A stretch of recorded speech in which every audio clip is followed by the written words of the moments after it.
Welcome to Families Future Present. Today I'm looking forward to speaking with Dr. Denise Whitehead, an assistant professor in sexuality, marriage, and family studies at St. Jerome's University at the University of Waterloo.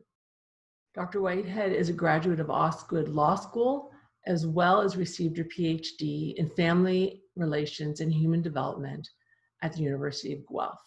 Dr. Whitehead has been at the forefront of research that has sought to understand the child's perspective of shared custody and is regularly invited to speak with judges, family law professionals, and family law agency staff about her research. I'm delighted to have Dr. Whitehead join me today on Families Future Present to talk about shared parenting from a child's perspective. Dr. Whitehead, thank you so much for joining us on Families Future Present today. I'm really interested to be talking to you about your research on shared parenting. So just to start off the conversation, can you tell me a little bit about, from your experience, what makes shared parenting work? So I've had the incredible opportunity to actually talk to young adults who spent time as children living at some point in a shared arrangement with their parents following their separation. And one of the things that the children made really clear was that certain things made that work a lot better if the parents lived fairly in close proximity to each other, because it made it a lot easier to get to and from school.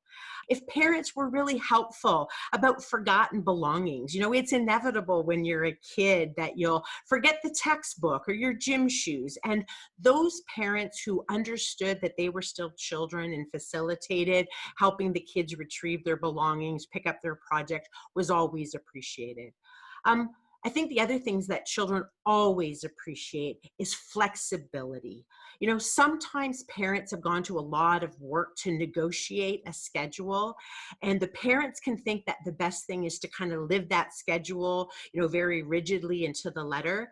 But almost every child I interviewed, whether they had flexibility or not, often said that flexibility was probably one of the most positive things.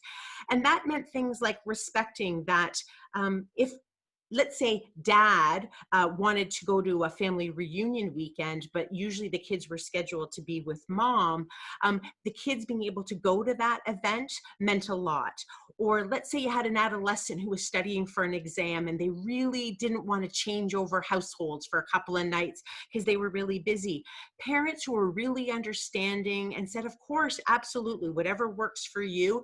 Those children not only tended to enjoy shared parenting more, but actually tended to be more likely to stay in a shared parenting arrangement because it had those little abilities to make modifications that helped it work better for them. So what does your research suggest that the experience of kids are, you've talked about what works. What are some of the pitfalls? What are some of the challenges for shared parenting? Yeah, so sometimes we think that if parents live in relative close proximity, sort of being within 10 or 20 kilometers of each other, that's sort of sufficient. But, one of the things I found, for instance, is if one or the other parent lives sort of outside the proper school boundary and the other child then becomes dependent on one of the parents for transportation, or, for instance, can't take a school bus, or can't even use public transportation if they're in high school, that can be really limiting. The child may find that they're being dropped off at school far earlier than they should be. If they're in high school, it often means that they don't feel that they can have the access to hang out with their friends after school, to do a part-time job, to participate in extracurricular activities. And so those are the things that are really, really challenging for the kids when they have that. I think the most disappointing piece for some children is that parents are so fixated sometimes on 50-50 that the parents can be punitive towards the child when the child shows any resistance to doing this on an equal basis.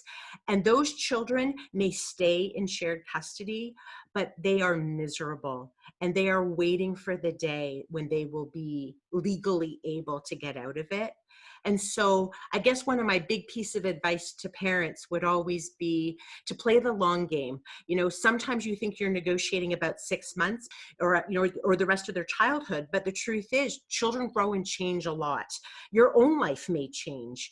And custody arrangements, whatever they be, should always be open to revision depending upon what people need, particularly children. And understanding that the relationship you want with your child is, what do you want when they're a young adult or when they're an adult themselves and they get to make the choice. You want your child to have such a close relationship with you that wasn't built on rigid time, but was really built on a quality relationship.